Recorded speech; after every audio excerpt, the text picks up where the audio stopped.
Buenas noches, gente. Gracias por estar de nuevo en mi canal. Impresionantes las capturas que ha obtenido el investigador Checo Jaroslav con sus máquinas y su tecnología en tres órdenes, desde el punto térmico, el punto infrarrojo y el punto óptico. Esto fue una investigación de campo que se hizo en Santa Lucía, provincia de Buenos Aires, donde yo también personalmente estuve en esa investigación, y quiero recalcar que para mí fue un asombro tremendo que en ese grupo de investigación se haya capturado estas anomalías que estuvieron prácticamente muy cerca donde estábamos nosotros. Habían varias personas en el grupo y este artefacto, por lo que estuvimos viendo con Checo, tuvo ni más ni menos entre 60 y 70 metros desde el lugar donde estamos haciendo los avistamientos e investigación del campo. Una de las grandes conclusiones que hemos sacado con Checo y viendo estos análisis video, que quizás cuando tengamos que apuntar las cámaras al cielo o al campo, habría también que apuntar cámaras para el sector donde están los investigadores de campo. Quizás ahí se pueden encontrar anomalías muy cerca del grupo. Así que gracias Checo por la gentileza de enviarme tus fotos y tus videos, y ahora vamos a exponer la tremenda investigación de este investigador del campo, Checo Jaroslav. Gracias, Checo.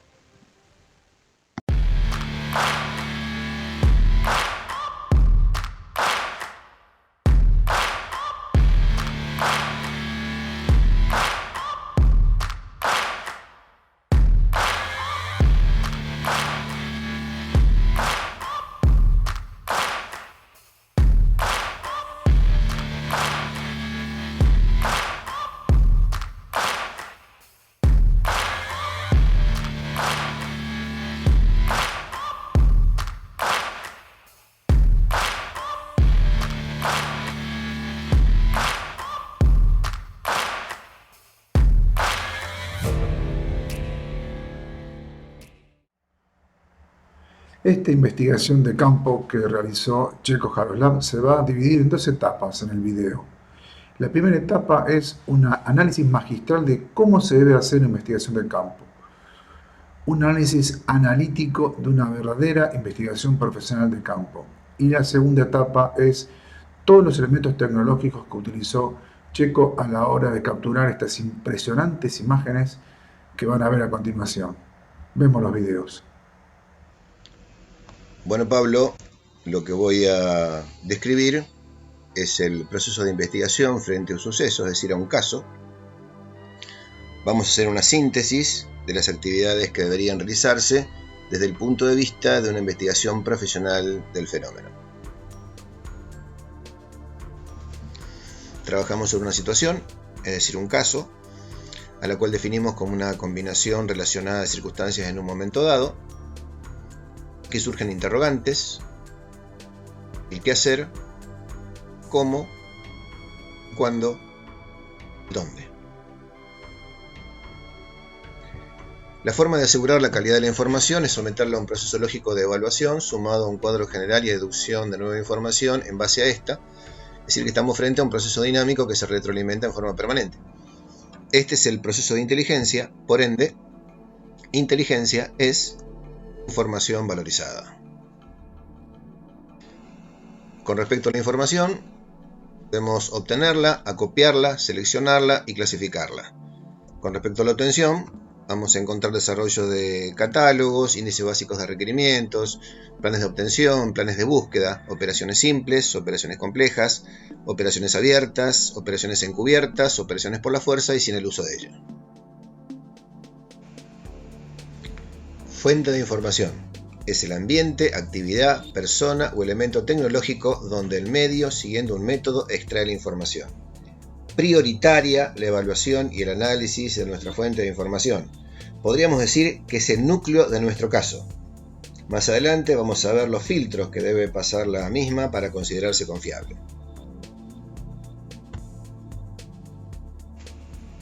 Con respecto a las fuentes, mencionar algunas, las más importantes, encontramos organismos de gobierno, Fuerzas Armadas y Fuerzas de Seguridad, empresas nacionales o extranjeras, bibliotecas, prensa y publicaciones nacionales o extranjeras, estadísticas, informes políticos, económicos y sociales, leyes y decretos, información ambiental del testigo, modos de vida, actitudes, formas de pensar, intereses culturales y religiosos, estaciones televisivas y de radio, imágenes aéreas, aeronaves y drones, imágenes satelitales, escucha e interpretación sistematizada de teléfonos y frecuencias de radio, exploración y observación de campo, amplia gama de redes sociales, aplicaciones diversas en la web, testigos, casuística.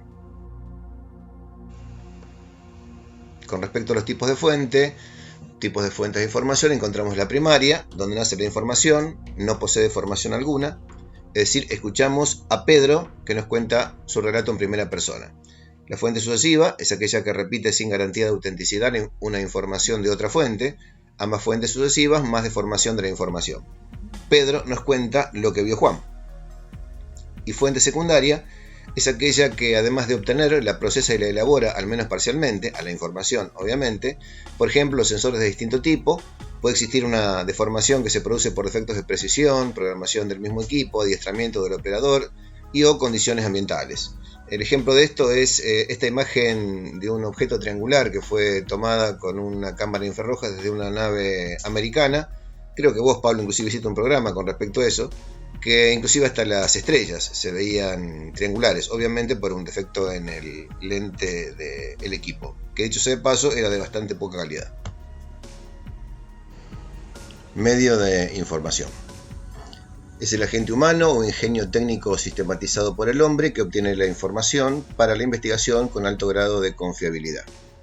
En la actualidad, el 80% de la recolección de información es a través de medios técnicos, debido obviamente al avance de la tecnología y al uso y proliferación de agentes dobles y dobles inducidos, es decir, la fiabilidad de los medios humanos se ha transformado en relativa. Vemos que desde la Primera Guerra Mundial en adelante hay muchos agentes dobles que han logrado notoriedad al punto de que se han rodado películas y escrito libros sobre ellos. Actualmente, por mencionar alguno, tenemos a Julian Assange, ¿no? Quien todavía no se determina claramente si en realidad hacía periodismo de investigación o espionaje. Acuérdense de Wikileaks.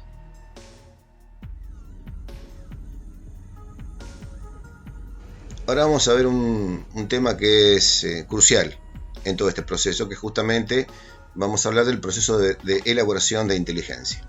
Básicamente el mismo cuenta de 3 etapas que a su vez se subdividen.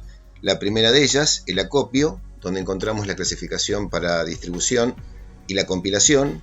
El análisis, donde encontramos el cotejo. La evaluación, que es fundamental, por eso la remarqué, ya la vamos a hablar con detenimiento. Y la selección. Y por último, la interpretación, donde encontramos la totalización e integración y la apreciación informativa.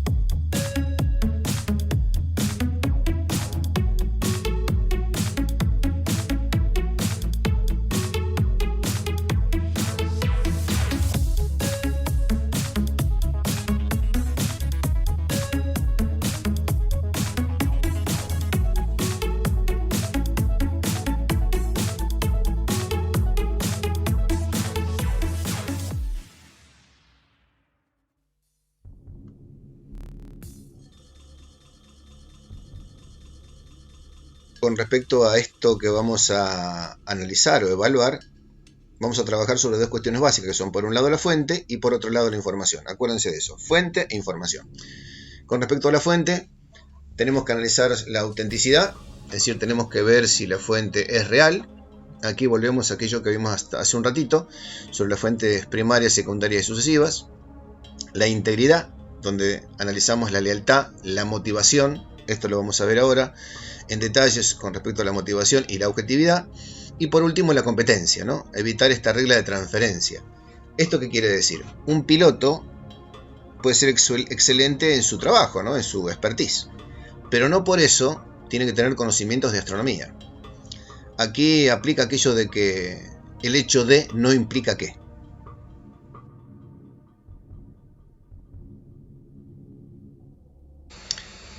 Con respecto a la motivación, vamos a analizar Algunas de ellas, como pueden ser la retribución monetaria, los favores futuros, el odio o despecho, el protagonismo, la desinformación, la vanagloria, los problemas mentales, por ejemplo la mitomanía, esta cuestión de mentir en forma patológica, o el engaño para desacreditar o entusiasmar al investigador.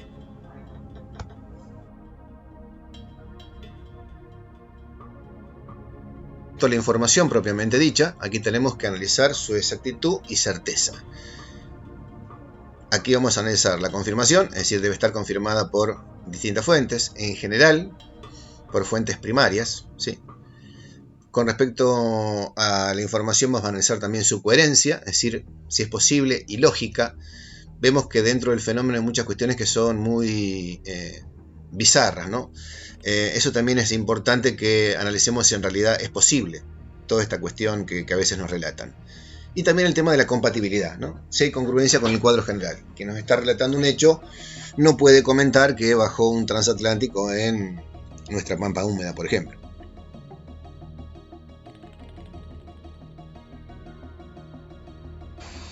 Ahora vamos a entrar dentro de una de las partes más importantes, que es la codificación para la evaluación. Es decir, le vamos a dar un código al grado de confianza de la fuente y otro a la exactitud de la información, con todo lo que vimos después de haber hecho todo el análisis que estuvimos viendo antes. Con respecto al grado de confianza de la fuente, la vamos a catalogar como A, si es confiable, B, si es generalmente confiable, C, si es medianamente confiable, D, pocas veces confiable, E, no confiable, F, no se puede evaluar. Y con respecto a la exactitud de la información, la vamos a codificar como 1 si es cierta, 2 probablemente cierta, 3 posiblemente cierta, 4 dudosa, 5 improbable y 6 no se puede evaluar. Esto lo vamos a ver lo han visto seguramente muchas veces cuando hablan los periodistas y que se refieren a que la información que tienen es A1. De este modo se están refiriendo a que el grado de confianza de la fuente es confiable y que la exactitud de la información es cierta. Así como también habrán escuchado seguramente cuando hablan de información que es Z49. Imagínense si la información F no se puede evaluar, lo que sería un Z, y si una información 6 no se puede evaluar, imagínense lo que sería 49. O como comúnmente decimos dentro del ambiente, es carne podrida.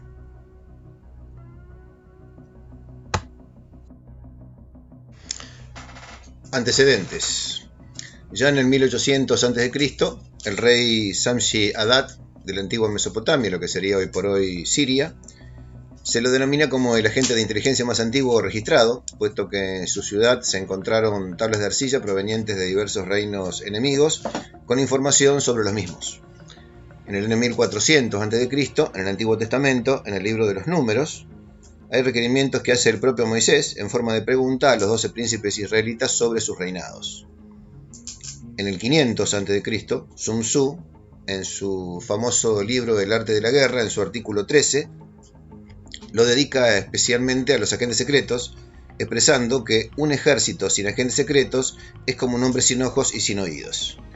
En 1832, Karl von Clausewitz, en su libro Arte de la guerra, define que por inteligencia entendemos aquí todas las informaciones sobre el enemigo y su país, que en definitiva constituye la base de nuestros planes y operaciones. En 1882 se publica el primer libro de Memorias de un espía prusiano. En 1895 en París se publica el primer estudio sobre el tema. En 1929 el historiador francés Georges Burin se le reconoce como pionero de la investigación sobre inteligencia. Posteriormente a la Primera Guerra Mundial ya eran populares las obras sobre espionaje y actividades secretas de los beligerantes.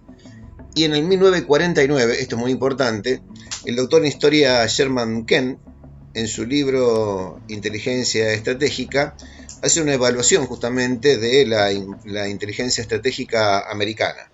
Se lo denomina el padre del análisis de la inteligencia y durante 17 años obviamente este hombre trabajó en la CIA. Obviamente ya en este momento se estaba utilizando este sistema de evaluación que vimos anteriormente.